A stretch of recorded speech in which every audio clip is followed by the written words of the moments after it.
Hello everyone, जय हिंद। My self Priya and today we start this topic that is called UCC.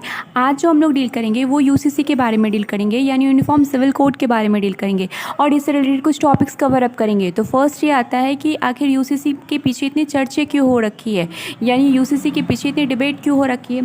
Second question ये आता है कि यूसीसी होता क्या है।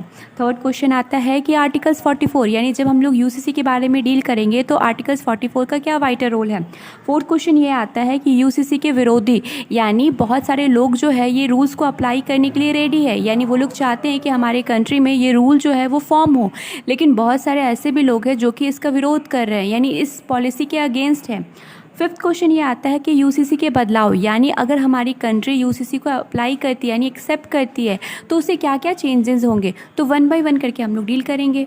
अगर हम लोग ओपिनियन के बेसिस पे देखें तो जाहिर सी बात है, जो हमारे पीएम है उनका ये स्टेटमेंट है कि ऐसे दौरी व्यवस्था पे हमारा देश जो है वो प्रॉपर वे में रन नहीं कर सकता है, और सुप्रीम कोर्ट का भी ये डिमांड है कि कॉमन सिविल कोड को जल्द से जल्द हमारी कंट्री में अप्लाई किया जाए।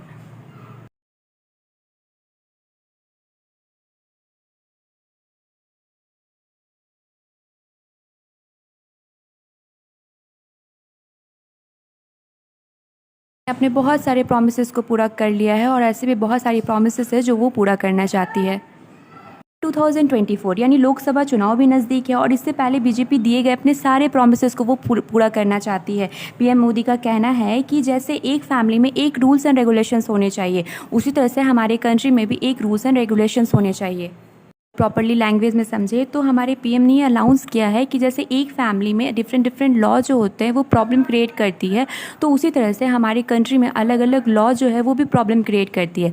तो इन दैट केस जैसे एक फैमिली में हर पर्सन के लिए एक लॉ एंड रेगुलेशंस होता है, रूल्स एंड रेगुलेशंस होता है, सेम वैसे ही हमारी कंट्री में एक रूल्स एंड रेगुलेशंस होगा।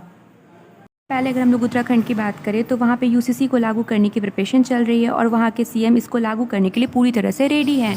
कल करे सो आज कर, आज करे सो अब, पल में परलय होएगी, वीडियो लाइक करेगा। Next question and that is called what is UCC, यानी यूसीसी होता क्या है। तो जाहिर सी बात है, जैसे हमारे पीएम ने ये स्टेटमेंट दिया है कि फैमिली में एक रूल्स एंड रेगुलेशन होने चाहिए, उसी तरह से हमारे कंट्री में भी एक रूल्स एंड रेगुलेशंस होने चाहिए। क्रिमिनल लॉ के हिसाब से देखोगे तो किसी भी धर्म, जाति, लिंग, कहीं पे भी अगर वो चोरी या मर्डर करते हैं तो उनके लिए आईपीसीसी यानी इंडियन पेनल कोड के हिसाब से सेम पनिशमेंट आता है। बट अगर शादी, तलाक, बच्चे गोद लेना या संपत्ति का बंटवारा में अलग अलग कानून है। यहाँ पे हिंदू जो होती है यानी वो अपनी पर्सनल लॉज फॉलो करती है, मुस्लिम जो है वो अपनी पर्सनल लॉ फॉलो करती है।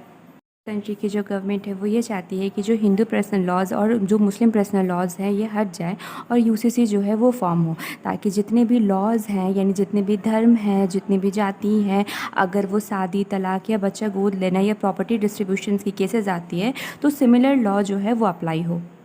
Now come to the third question and that is called article 44। तो जाहिर सी बात है, आर्टिकल्स 44 में क्या लिखा है। तो आर्टिकल्स 44 हमें ये बताता है कि जितनी भी हमारी कंट्री में नागरिक है उनके लिए सेम रूल्स एंड रेगुलेशंस होने चाहिए। अलग अलग स्टेट ने इसके अलग अलग कानून लगाना स्टार्ट कर दिया है और उत्तराखंड ने इसका सबसे बड़ा एग्जाम्पल्स है, यानी पर्सनल लॉ उसको रिमूव करने के लिए उत्तराखंड जो है वो फर्स्ट एग्जाम्पल माना जाता है, यानी यूसीसी को अप्लाई करने के लिए। To the fourth question and that is called against. तो जाहिर सी बात है कि यूसीसी के अगेंस्ट क्यों है, यानी what was the reason behind it. तो धार्मिक संगठनों के अनुसार अगर आप देखोगे तो बहुत सारे तर्क बताए गए हैं, इसीलिए इस आज़ादी के इतने साल भी बाद भी हमारे कंट्री में एक रूल्स एंड रेगुलेशन नहीं है, यानी हिंदू के अपने पर्सनल लॉज है और मुस्लिम के अपने पर्सनल लॉज हैं। सिर्फ गोवा ही एक ऐसा राज्य है जहाँ पे यूसीसी लागू है। एग्जामिनर कभी कभी क्वेश्चन पूछ देते हैं वो कौन सा ईयर है जहाँ पे यूसीसी लागू हुआ था। तो जाहिर सी बात है 1867 में यूसीसी जो है वो गोवा में फॉर्म हुआ था।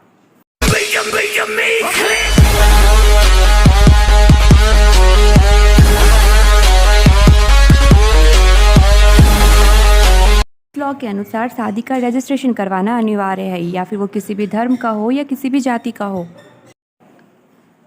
अगर आप अनदर फेज से देखोगे तो जाहिर सी बात है इंडिया जो है वो धर्मनिरपेक्ष देश है। इसका मतलब अपने धर्म को प्रैक्टिस करने का अधिकार हमारी कंट्री में है, जो कि हमारा आर्टिकल 25 बोलता है। Last question and that is called changes. यानी अगर हमारी कंट्री यूसीसी को अप्लाई करती है तो क्या क्या चेंजेस होंगे। तो जाहिर सी बात है, फर्स्ट ये आता है कि पर्सनल लॉज जो होंगे वो ख़त्म हो जाएंगे। यानी जो हमारे हिंदूज़ पर्सनल लॉज होते थे और मुस्लिम पर्सनल लॉज होते थे वो ख़त्म हो जाएंगे।